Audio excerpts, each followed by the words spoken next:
Meron tayong tatlong brand ng vinyl sticker dito sa ating content para sa ngayong araw na to. Meron tayong iTech na brand na isa sa mga pinakamagandang brand ng sticker na nagamit ko. At next natin meron tayong Yasen Premium Pearl Vinyl Sticker. Ang pinakapangatlo natin na vinyl sticker ay etong Quaff na bago, na which is meron na rin tayong content niyan. Ngayon mga tropa, ang gagawin ko lang dito sa content natin, i-share ko sa inyo kung ano yung mga na-experience ko sa bawat brand ng vinyl sticker na to, at legit experience lang talaga yung sasabihin ko. Pero bago ang lahat, i-check muna natin yung pinaka usually na price ng mga brand na to. Nakikita nyo naman dito sa ating screen, 195 yung pinakamuran yung mabibili na iTech vinyl sticker na matte na variant. At makikita naman din natin dito sa isa yung Quaff na vinyl sticker na bago, 147 yung pinakamura. Usually ayan nga yung mga matte na variant. Next natin yung Yasen na Premium Pearl Vinyl Sticker. Medyo tumaas-taas na rin yung presyo neto. Naaalala ko nung unang beses ko to binili, parang around 160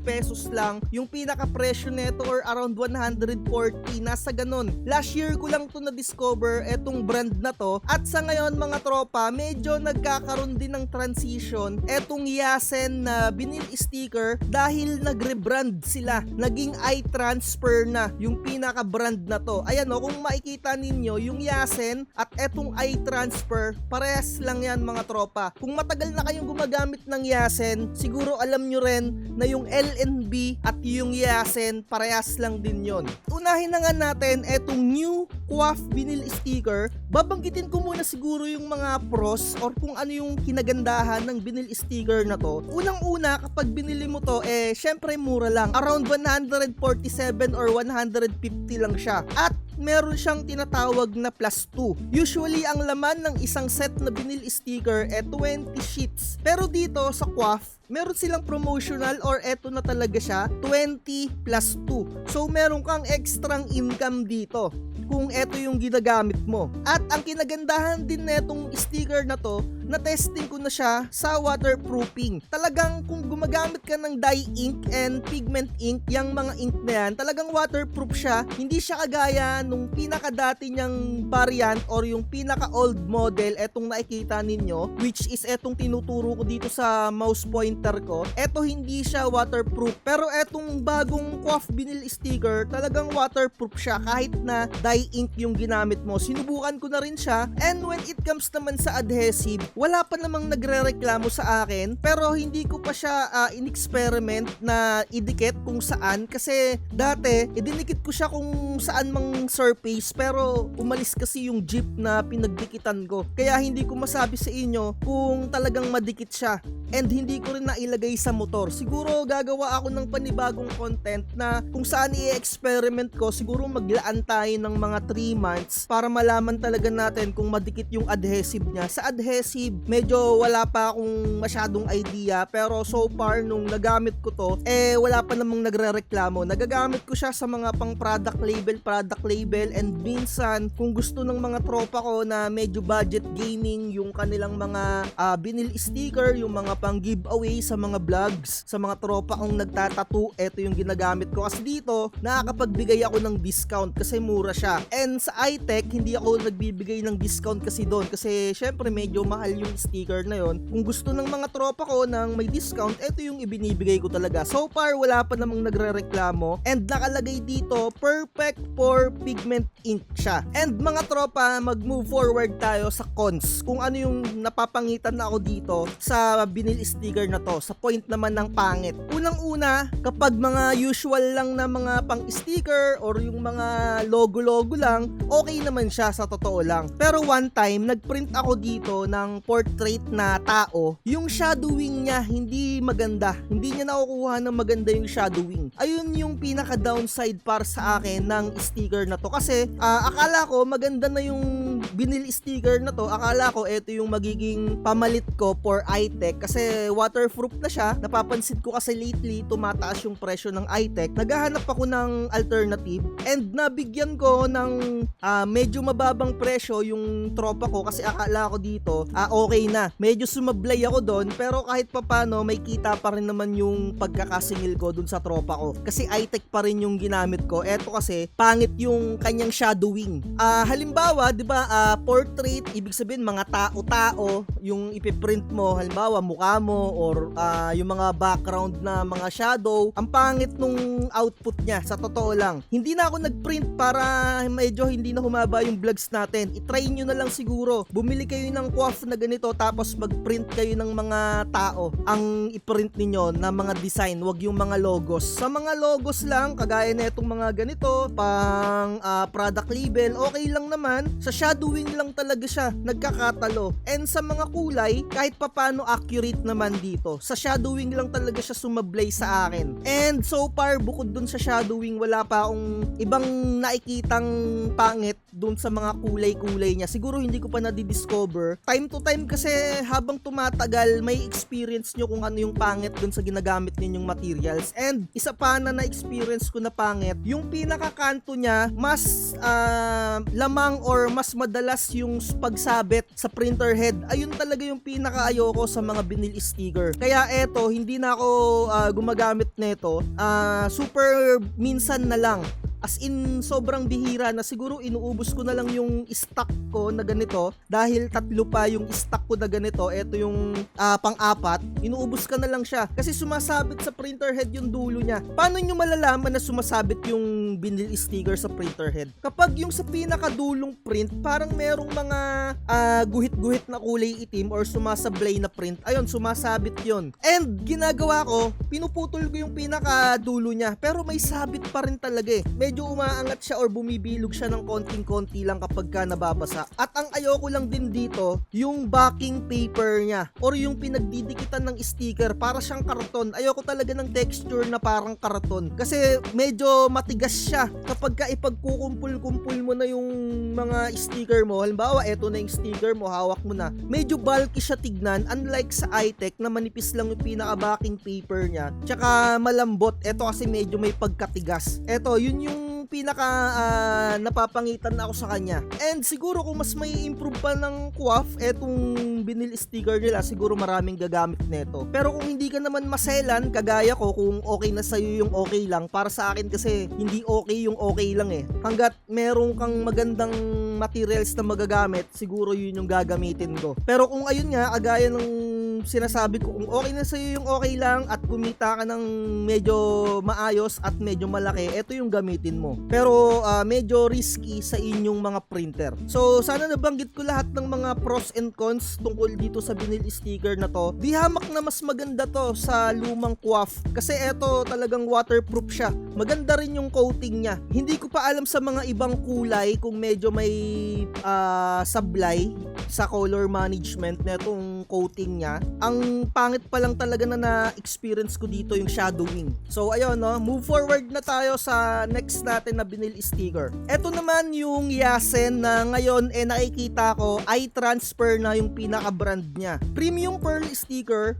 vinyl matte. Ang kinagandahan nito mga tropa, para lang talaga siyang iTech. Halos same na same siya ng iTech. Ibig kong sabihin na halos iba pa rin yung iTech mga tropa. Dahil sa coating naman nito, okay naman mga tropa, to tell you honestly, maganda naman yung coating niya, maganda naman yung output niya and everything. Hindi ko din na-experience dito na sumasablay or tumatama sa printer head. Maganda rin yung backing paper niya, para lang din talaga siyang iTech. Talagang malambot lang yung backing paper niya, manipis lang din. Malakas din yung adhesive niya. Kaya ako nasasabi na malakas yung adhesive niya dahil gumawa ako ng sticker na ipinamigay sa mga brotherhood ko and naidikit ko siya sa motor. Mahigit 1 year na siya. Siguro mga mayroon ng 1 year and 6 months or mga 1 year and 2 months siguro. Hindi ko na maalala kung ano yung exact na duration, kung gano'n na siya katagal nakadikit dun sa motor ko. Siguro one of these days bibidyohan ko yon. Pero pero 1 year na talaga yon na nakadikit. Dahil halos 1 year ko na na-discover etong vinyl sticker na to eh. Madikit talaga yung adhesive niya, yun yung pinakamaganda na na-experience ko dito sa vinyl mat. Ang napapangitan lang ako sa ngayon dahil medyo lumalaban na siya sa merkado. Tumataas na rin yung presyo niya. Kasi nga marami nang nakadiscover na itong vinyl sticker na to. Hindi ko alam kung baka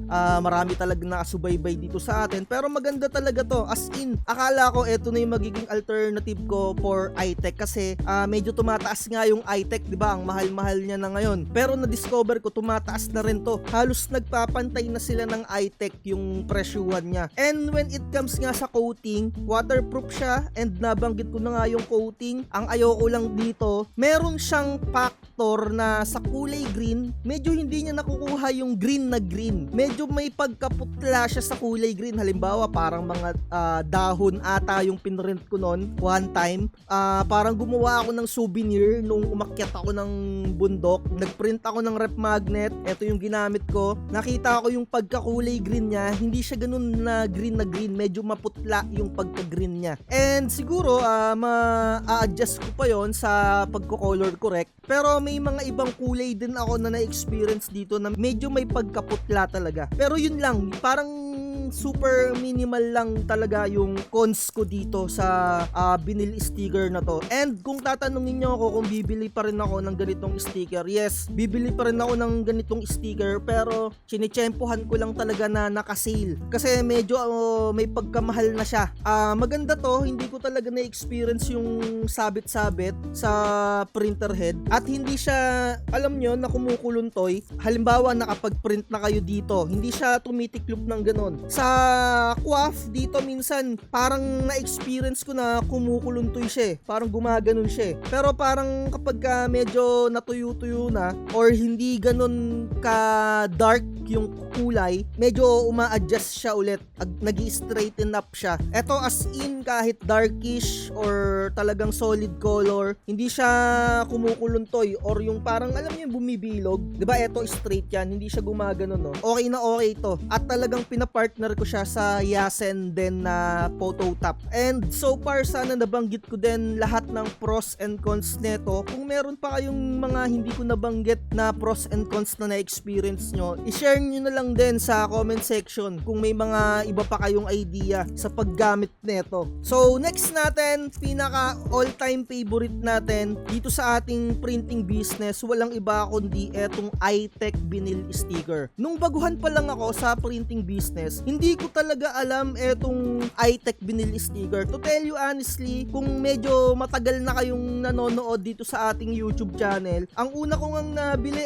yung QWAF. Talagang bumili ako noon, QWAF na vinyl sticker na matte, na glossy, na transparent. Kasi dati talagang viewers din ako ni Idol Rapi nung nagsisimula ako. Pero nung napapansin ko talaga na parang iba na to parang iba na yung naririnig ko sa pinaka-actual. Iba na kumukuluntoy talaga kasi yung luma na QWAF. Kaya nag-research na ako on my own, doon na ako nagsimula mag-vlogs. Kung ano yung mga natututunan ko, i-share ko talaga yung mga lihitimong na-experience ko. As in, mamatay man, legit talaga yung ini-experience ko. At ang i-share ko sa inyo dito sa iTech vinyl sticker na to, na matte, talagang okay siya. Pero, meron lang talaga siyang batch na sablay. Ibig kong sabihin, ano yung sablay? Minsan yung pagka A4 niya, hindi siya eksaktong pagka A4 na A4. Minsan medyo mataas yung cut dito, minsan medyo mataas yung cut dito. Pero depende sa batch. May batch naman talaga na solid na solid. At may batch din na hindi madikit yung adhesive niya. Yun lang talaga yung nakikita ko din na downside dito. Pero ang ginagawa ko, kapag naglalaminate ako, pinapainitan ko ng saglit yung laminating machine. Sa susunod, ituturo ko sa inyo yung technique na yon para kahit papano yung adhesive na nakalagay dito medyo mabuhay siya. Sa susunod, ituturo ko yon. At mga tropa, ang pinaka kinagandahan kasi talaga netong iTech na to, hindi siya kumukuluntoy ng ganon. Hindi rin siya kumukuluntoy. Not unless malamig or yung as in umuulan or as in medyo sobrang init. Etong mga vinyl sticker na to, lahat ng mga brand kumukuluntoy yan basta sobrang init ng paligid at bumabagyo or kung mataas yung humidity diyan sa inyong location, 'di ba? Walang ligtas 'yon sa pagkuluntoy. Pero eto, pagka normal temperature temperature pagka nagprint ka, as in maganda yung pagkaka-print. Hindi ko rin sa kanya na-experience yung pagkasabit-sabit, although hindi naman almost perfect, pero sobrang bihira na pagkasabit-sabit. Same din netong Yasen, pwede nyo rin siyang putulan dito. Pagka naputulan nyo, hindi na sumasabit yung pinaka-edge nya. Okay na okay na. Etong Quaff kasi, sumasabit pa rin siya kahit medyo gupitan ko na yung pinaka-dulo niya Pero syempre, bihirang-bihira naman yung sablay neto, as in yung pagtama niya sa printer head, bihirang-bihira. Okay na okay din yung coating niya. Ayun talaga yung kinagandahan ng vinyl sticker na to, sa coating. Doon talaga siya nanalo. Ang ganda ng output niya, mapa picture ng tao, mapa logo, mapa shadow, yung shadowing na tinatawag sa Tagalog, no, yung anino. 'Di ba nakatayo ka, kapag ka pinicturean ka, merong anino diyan sa likod mo. Kapag ka pinrint 'yon dito, ang ganda pa rin. Sa Quaff na experience ko kasi ang pangit. Basta iba yung output niya. And ayun lang, and sana nabanggit ko na yung pros and cons netong iTech. Ano pa bang pwede kong maidagdag? Ayun no, yung cons din neto, dahil nga medyo number 1 talaga siya, sabihin na natin na number 1 talaga siya sa printing business or dito sa ating printing industry, medyo tumataas talaga yung presyo niya. Dati nakakabili ako neto, mga tropa, legit to, 500 pesos 5 piraso na kapag nagsisale. Ngayon hindi na ako makabili. Eto no, eto yung mga nabibili ko dati, yung 5 piraso na nakapack. Kung i-click natin to, sa mismong iTech ako bumibili. Ngayon mga tropa, tignan nyo, 1,000 pesos na, 1,200 na, 5 piraso. Dati lagi silang nagsisale. Nakakakuha ako nyan 600 or 550, 700. Kapag ka nakita ako na nakasale na ganon, talagang binibili ko na kagad. Siguro mga 5 pack yung binibili ko. 5 pack, ibig sabihin nun 25 na yung total nun. Kasi sa isang pack mga tropa, 5 piraso yon.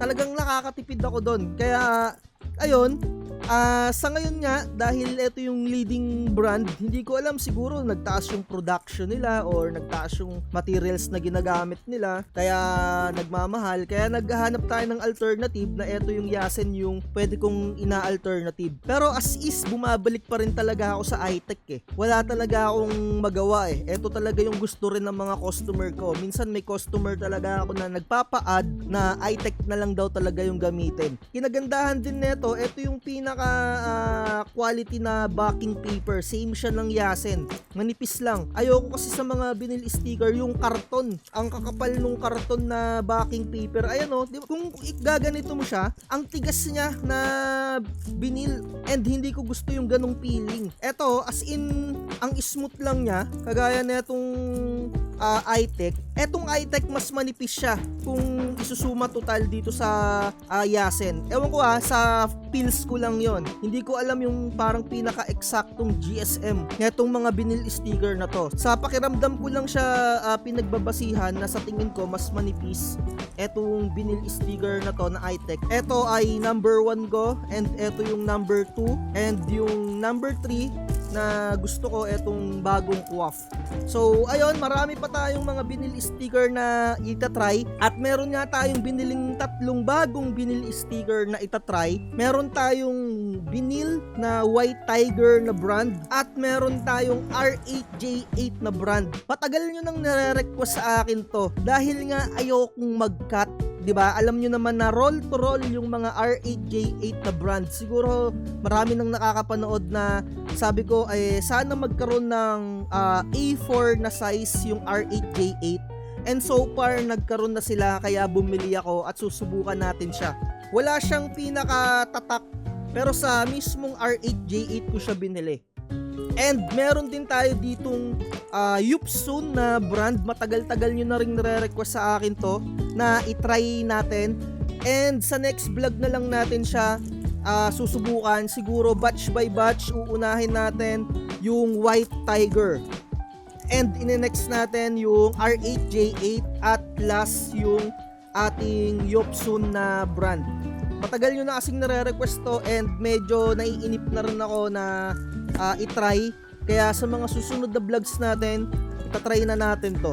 So siguro dito na natin tapusin yung vlogs natin para hindi na humaba. Sa tingin ko mahaba na yung vlogs natin. Kung gusto nyo mag-avail mga tropa ng mga templates ko for sticker, yung mga Bible verses or yung mga anime, meron tayong tinatawag na one-time payment. Isang beses nyo lang babayaran, lifetime na yung access nyo dun sa ating cloud server. Napakaganda nito kung magsisimula kayo ng printing business or kung meron na kayong printing business na existing. Diba? Ang daming nag-a-avail sa akin na merong mga printing business na talaga na existing. Nag-a-avail sila nung template natin kasi lifetime na yung access nila doon. So, ayun na lang. Like, share, and subscribe. At lagi ko sinasabi, huwag magpapauto. Bye-bye.